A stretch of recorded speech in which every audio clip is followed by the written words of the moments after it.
Good morning everyone. It's Tuesday today, 4:20 a.m. here at Dr. A. Santos Avenue, LRT Station. So 4:30 yung unang biyahe ng train dito. Naisip ko lang na subukan ng biyahe dito kasi mas mabilis. So it's actually 15 stations from here, Dr. Santos, up to Carriedo. There's actually like a from Dr. Santos, next is Ninoy Aquino Avenue, PITX, Mia Road, Redemptorista Siena, Baclaran, EDSA, then Libertad, then Hill Puyat, Vito Cruz, Quirino, Pedro Hill, United Nations, Central Terminal, then Carriedo.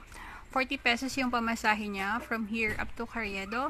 Good thing here is mabilis yung biyahe. Then 30 minutes lang, nasa Quiapo Church na ako. Ayan, hindi rin siksikan kasi maaga pa. Then, so there. Pagdating natin sa Quiapo Church, syempre,